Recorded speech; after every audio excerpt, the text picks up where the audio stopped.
Thank you so much. I'm delighted to be here. Thank you to the WAGMI team, to Mo Levin, and for all of you for joining us today. This is a very exciting time in human history. Once in a while, a new technology emerges that kind of transforms the economic power grid and the old order of human affairs. We've seen it play out time and again, and most recently it would have been the internet. Before that, the transistor, the television, and so forth. And now we're in this very interesting period where there's not one new technology, but several, at least four. And they're all kind of emerging at the same time.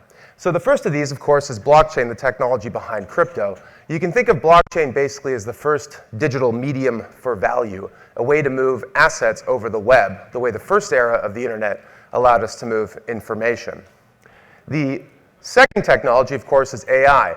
AI is allowing us to really reimagine what we thought computers could do, from devices that could retrieve and process information, crunch numbers, to thinking machines that can understand intention, reason, and so forth. The third of these technologies is IoT. The notion that there will be more devices connected to the internet than people is something that's already a reality and is only going to continue. And of course, extended reality. For 2 decades, we've accessed the web using a two-dimensional medium, the smartphone. And extended reality promises to make the web a spatial internet. So these technologies are not separate. They are related. And I think a lot of people are finally starting to understand that. Blockchain and AI with agentic on-chain AI, blockchain and IoT with decentralized physical infrastructure, blockchain and extended reality with the idea of an on-chain metaverse. So what are we doing with this once-in-a-century opportunity to harness these new technologies?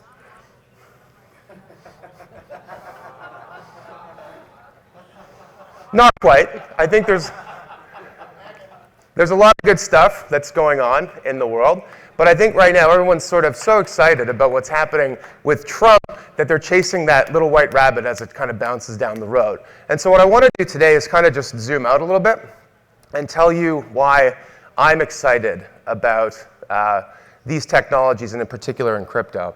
So I've been at this for over a decade. In 2016, I wrote a book called Blockchain Revolution with my dad. Some of you might have read it. And then more recently, a book called Web3, Charting the Internet's Next Economic and Cultural Frontier. And the basic thesis is that for decades, we've had an internet of information, a way to move information peer-to-peer. Now, when you use the web to send information, you're not sending an original, unique thing. You're sending a copy, a version. So if I send an email to one person, I can send the same email to someone else. If you host something on the internet, anyone can access it. So the web is kind of like a printing press for information. And like the first printing press, a really powerful tool.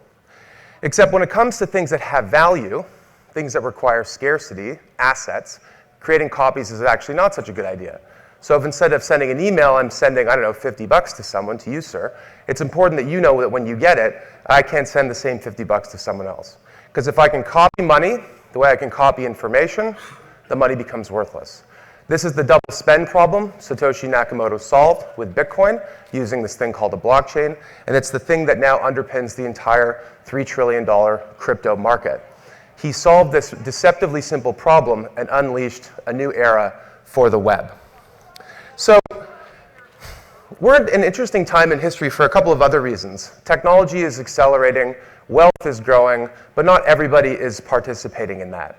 And one of the ways that we've tried to sort of level the playing field historically is through the redistribution of wealth. And that's part of any society. But the bigger opportunity is not just the redistribution of wealth, but the pre-distribution of opportunity. Right now, there are billions of people in the world who don't actually have an opportunity to be fully self-actualized participants, the way many of us are. And as a result, they don't get to participate in the spoils of growth and technology. So what I'm going to do today is walk through the 6 ways in which crypto can actually help to unleash a new era of prosperity in the world. And how that's good, not just for your pocketbooks, but it's good for humanity as well. So number 1 is including billions of people in the global economy. There are billions of people today who still lack access to basic financial services, a way to move money and to store money and to access credit without having to stuff money under their mattresses. That is changing thanks to crypto. And it's changing because we now have a new way to express value online. Assets, over time, have become more democratized. This is one of the great things about capitalism. In the early days, feudal landlords controlled most of the wealth in the form of land. Capitalism led to a new class of wealth owners, capitalists, investors, and today, anybody with a brokerage account can own a share of the US stock market through an index fund. So wealth has become democratized with time. And we're in this new era now where we have a digital economy and we have a way to express value digitally through tokens. And that is going to help to democratize financial services. So finance is this industry that everyone talks about, as more than just an industry. It's the cardiovascular system of the global economy. Money is the lifeblood. Banks are the arteries. They control everything. But there's no reason why this industry, like many other industries, cannot be disrupted by technology. Mark Andreessen once said that software is eating the world. Blockchain and crypto is going to eat Wall Street. So what does the industry really do? Well, it gives people a way to move money, store money, access credit, invest, fund a new project, organize financial information, insure against risk, establish identity, and so forth. All of these things typically happen through financial institutions. Now they can all happen on-chain. Property rights. So what is a token? What is crypto? I think maybe I should have started with this slide first. So I think the word crypto is a bit of a misnomer, right? I think when people think of crypto, they think of a cryptocurrency like Bitcoin. And Bitcoin is an important asset. It's 55% of the market value of the whole industry. And I'm a big fan of Bitcoin. But tokens are a better word, I think, to describe what's really happening across this industry.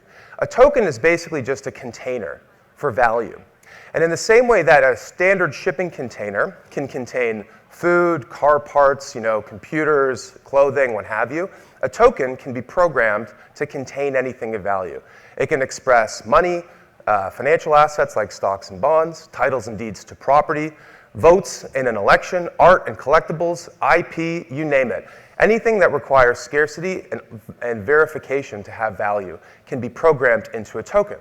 Now, a lot of economic historians think that the shipping container improved the flow of commerce by up to 500% because it was a standard unit that made it much easier to move goods around the world. A token is a standard unit that makes it much easier to move value around the internet, and it can be programmed to represent anything of value. We've seen a lot of this, RWA, real-world asset tokenization. This is a nice looking chart, but it's chicken scratch. $5 billion. There's $160 trillion of global equities market capitalization. The real estate market, the fixed income market is orders of magnitude larger than that. So we are still very early. And to me, the holy grail, and something that I've always thought could be an amazing application of this technology, is property rights of real estate. So 70% of people in the world who think they own land, who think they have a title or a claim to their property, actually don't. It's unenforceable. There could be a copy that says someone else owns it. There could be a corrupt person in government that wants to expropriate it. And that's the way that most of the world lives. We, in places like the United States and Canada, where I live, are very fortunate that we have access to financial services and to the rule of law, where we know that the rights to our property are going to be protected. So technology alone cannot solve this problem, but blockchain will be part of the solution.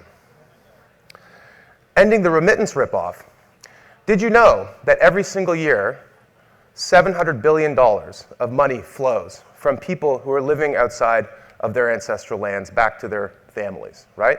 Places like Miami and Toronto, where I live, are some of the largest net remitters per capita in the world, because those are actually the two most international cities in the world in terms of percentage of foreign born.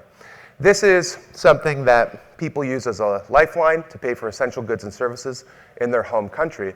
And the average fees are around 9%. I've been talking about this for a long time. And it's actually finally happening. In the last few months, MoneyGram, Western Union, these apps have started to see a serious decline in the number of usage because tokens are creating a new way for people to repatriate money to their families, peer-to-peer using stablecoins. Stablecoins are just a much better way to move and store value. Now, a lot of people in the US will say, what do you need a stablecoin for? Just use Venmo. I live in Canada and I can't even access Venmo. Venmo is just moving money between accounts inside a single financial institution. A stablecoin is a digitally native way to express money on the web. And for most people in the world, being able to have a US dollar bank account is a superpower. And now they can do that with stablecoins.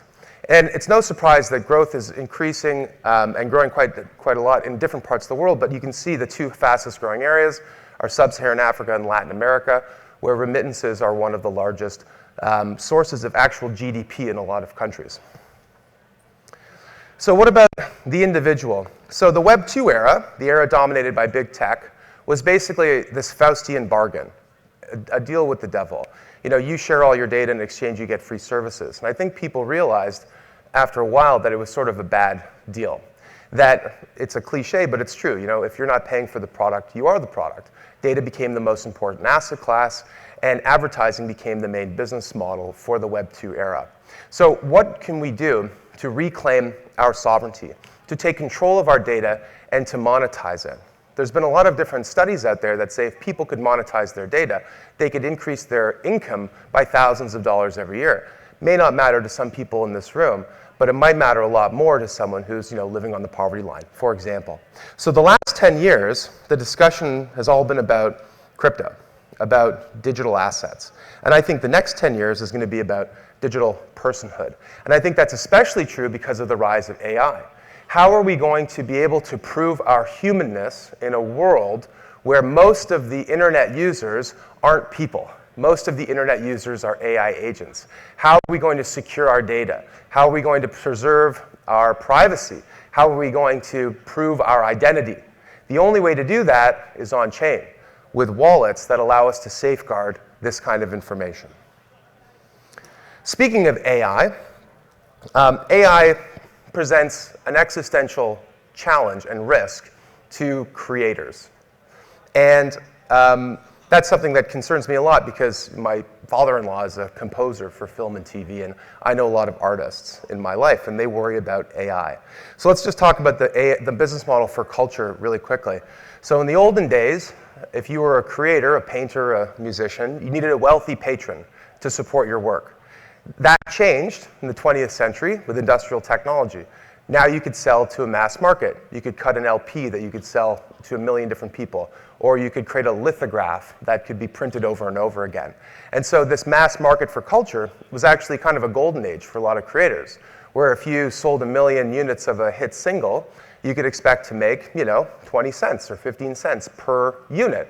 And for a songwriter or for a singer, that was enough to pay for a normal middle-class lifestyle. The Web 2 era was supposed to make this better. It was supposed to make it so we could cut out all the middlemen and creators could sell directly to fans. But it didn't do that. Because what happened with the Web 2 era is that something that was an asset, think about music like a CD or an LP, became this free commodity that could be put through the printing press of the web and copied over and over again until the value was basically zero. So a new group of middlemen stepped in, Spotify, Apple Music, etc. And the upshot of that is that streaming platforms are making more money than record labels ever did at the height of the music boom in the 20th century, but creators are not getting as good a deal. So the Web3 era presents all sorts of new ways to make an artist-centric model and to be able to leverage tokens, for example, as a way to sell collectibles, as a way for artists to be owners of platforms where they publish. There are lots of really interesting examples of that. Audius is a music platform where the more you publish, the more you earn. And so now creators can be owners of the sort of means of production. All of these are new tools we need to try and put creative industries on the right track. By the way, I wrote a book called Web3 where I dig into this in a little more detail. This is sort of like a high level. So if you have any interest in exploring these topics, you should check that out. Kickstarting entrepreneurship. So entrepreneurship is the source of job creation and wealth creation in the world. Small businesses create 2/3 of all new jobs, right, in an economy. So you need new companies to come along and start. A lot of them fail, a lot of them will succeed. What's great about tokens and blockchains is that it's now much easier than ever to launch a new project. Now, there's a negative externality to that, which is that it's now much easier to launch, a scam. And that's something that we have to reckon with. But the fact that we have a new model for people to build wealth, to create something of value online, I think is very important. And the way they're going to do that is through DAOs. The last thing I will talk about is just reinventing government. So this is nothing new, but we are in the midst of a crisis of legitimacy in our political institutions, in our leaders, and so forth. And it's been going on for many decades, but it's hitting a crisis level. And we've seen a lot of incumbents in different countries get kicked out and replaced with something new, because I think people are looking for change. Now, technology can be part of the solution to reinvigorating our institutions and restoring trust in them. In my opinion, this is not the way to do it. I don't. Some people disagree. I hear people were talking about meme coins on the prior panel. Sorry. I just think government can be a model user of technology. It can help to lead the way.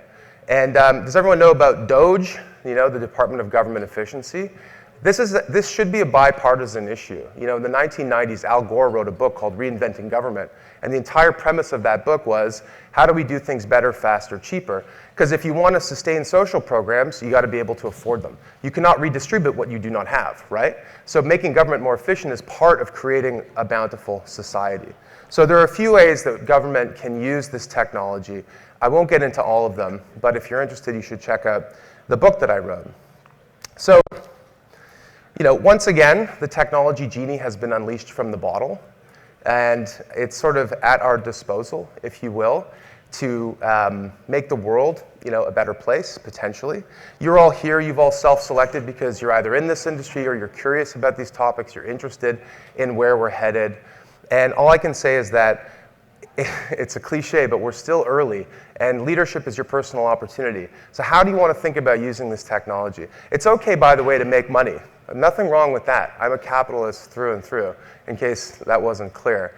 But I think the way to do that is to build useful stuff, to challenge the status quo, to help to change the world, not to sound too highfalutin. And if you do all these things, getting rich is going to be a byproduct of that, right? This is not get rich talk, but you do well by doing good. That's always been true in technology, and it's true this time around. So thank you very much. Appreciate it.